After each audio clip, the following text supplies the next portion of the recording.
Mesdames et messieurs, bonjour. Ce matin, je continue de vous parler de la détention préventive. Et la dernière fois, je vous expliquais que la détention préventive, pour être prononcée, doit remplir deux conditions. La première condition, c'est que l'infraction pour laquelle la détention préventive est prononcée doit être passible d'une peine d'emprisonnement d'au moins 2 ans. C'est-à-dire que la personne, si elle est condamnée, doit être condamnée à au moins une peine de 2 ans. Et la deuxième condition, c'est que la détention préventive est le seul moyen et que le contrôle judiciaire ne peut pas permettre au juge d'instruction d'atteindre un des objectifs énumérés à l'article 163. Et donc, les objectifs, il y a que le juge d'instruction veut conserver les preuves, le juge d'instruction veut avoir l'inculpé et toujours pour pouvoir l'interroger, le juge d'instruction veut éviter que l'inculpé mette la pression sur les témoins, les victimes, etc.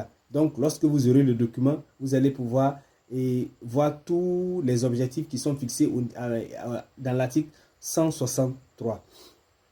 Alors, lorsque la personne est sous contrôle judiciaire et qu'elle ne respecte pas les conditions, les obligations du contrôle judiciaire, le juge d'instruction n'a pas besoin de respecter les conditions, les deux conditions pour placer cette personne en détention préventive. Dès lors que la personne ne respecte pas les conditions, les obligations du contrôle judiciaire et que le juge d'instruction estime que cela peut être une menace, alors il peut placer la personne en détention préventive sans tenir compte des obligations qui lui sont imposées en matière de placement en détention préventive. Et lorsque le procureur de la République veut également placer une personne en détention préventive, il est tenu de respecter les deux conditions, c'est-à-dire que l'infraction doit être passible d'une peine d'emprisonnement d'au moins 2 ans et que la détention préventive est le seul moyen qui puisse permettre d'atteindre les objectifs que nous avons cités précédemment. Donc, le procureur de la République doit respecter ces conditions-là. Et il faut savoir que si le procureur de la République saisit le juge d'instruction pour lui demander, comme je l'ai dit, de placer une personne en détention préventive, le juge d'instruction, lorsqu'il décide de placer la personne en détention préventive, va informer le procureur de la République, va informer l'inculpé et ou son avocat pour dire que l'inculpé sera placé en détention préventive. Le procureur, lorsqu'il saisit le juge d'instruction, ne le saisit pas pour qu'il place la personne en détention préventive. Il peut demander au juge d'instruction de placer la personne en détention préventive, mais le juge d'instruction peut ne pas placer directement la personne en détention préventive, mais prononcer le contrôle judiciaire. Donc, si le juge d'instruction décide de placer la personne en détention préventive, il doit informer le procureur, il doit informer l'inculpé et son avocat, s'il en a, qui vont recevoir une copie après signature. Et si le juge d'instruction ne respecte pas les conditions relatives à la détention préventive, alors il doit mettre l'inculpé en liberté d'office. Voilà, s'il venait à ne pas respecter, il doit mettre l'inculpé en liberté d'office. Le juge d'instruction doit respecter un délai raisonnable en matière de détention préventive. Et nous avons ces délais-là qui sont fixés par l'article 166 et l'article 167. Alors, en matière de détention préventive, il faut savoir qu'il y a la détention préventive en matière de délit et la détention préventive en matière de crime. En matière de délit, la détention préventive est d'abord de 6 mois. Il faut savoir que le délai maximum est de 18 mois. Mais ces 18 mois sont recoupés en 6 mois, 6 mois, 6 mois, 3 fois. Alors, les premiers 6 mois, c'est le délai normal. Donc, le juge d'instruction, lorsqu'il reçoit une affaire en matière de délit, à 6 mois. Et si après les 6 mois, le juge d'instruction n'a pas bouclé son enquête, alors il va convoquer le procureur de la République et l'inculpé et ou son avocat, et il y aura un débat contradictoire dans le cabinet du juge d'instruction.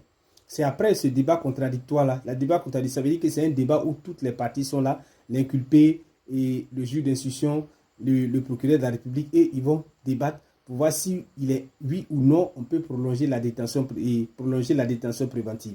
Alors, si il est choisi de prolonger la détention préventive, le juge d'instruction va prolonger la détention préventive de 6 mois. Cela va faire 12 mois. Et si après ces nouveaux 6 mois, le juge d'instruction n'a pas pu terminer son instruction, ses enquêtes, il va saisir cette fois-ci la chambre d'instruction. Et pour demander à la chambre d'instruction de lui accorder un nouveau délai de 6 mois pour effectuer ses enquêtes, son instruction. Il faut savoir que la chambre d'instruction n'est pas obligée d'accorder le délai au juge d'instruction. Donc, si la chambre d'instruction n'accorde pas le délai au juge d'instruction, le juge d'instruction va boucler sa procédure. Mais si la chambre d'instruction accorde un nouveau délai au juge d'instruction, alors le juge d'instruction va terminer son enquête après les 6 mois. Donc, cela va faire 18 mois. Alors, qu'est-ce qui va se passer si après les 18 mois, le juge d'instruction n'a pas bouclé son instruction? Si le juge d'instruction n'a pas bouclé son enquête après 18 mois, il met la personne en liberté d'office. L'article 166, le dernier alinéa de l'article 166 déclare que lorsque le juge d'instruction, après les 18 mois, n'a pas bouclé sa procédure, alors il met la personne en liberté d'office. Et le juge d'instruction ne peut pas également, ne peut demander qu'une seule fois au procureur de la République, à la chambre d'instruction, de prolonger le délai de 6 mois. Donc, il ne peut pas renouveler encore. Donc, dès lors qu'on a les 18 mois en matière de délit, si le juge d'instruction n'a pas fini son enquête, alors il va mettre la personne en liberté d'office. En matière criminelle, c'est 3 fois 8 mois. Les premiers 8 mois, c'est normal. C'est le délai normal qui est accordé au juge d'instruction. Et lorsque le juge d'instruction n'a pas pu boucler son enquête après les premiers 8 mois, il va organiser un débat contradictoire entre lui, le procureur de la République, l'inculpé et ou son avocat.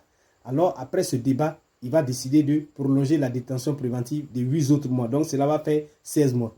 Maintenant, les derniers 8 mois, le juge d'instruction va, s'il n'a pas fini son enquête, il va demander à la chambre d'instruction de lui accorder un nouveau délai de 8 mois. Et comme je l'ai dit, comme en matière de délit, la chambre d'instruction peut accorder ou ne pas accorder les délais au juge d'instruction.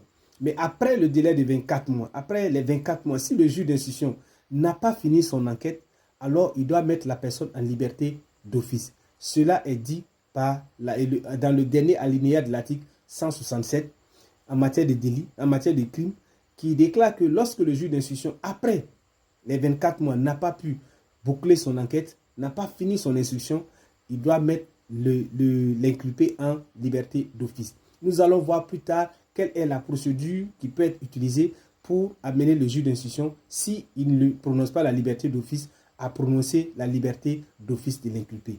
Merci de m'avoir écouté ce matin et excellente journée à tous et à tous. Que Dieu vous bénisse. Surtout, n'oubliez pas de partager ces vidéos. N'oubliez pas surtout de faire vos commandes pour l'ouvrage afin de mieux comprendre et d'avoir les éléments qui vous permettent de défendre vos droits parce que vous avez la connaissance en matière de droit. Merci beaucoup et bonne journée.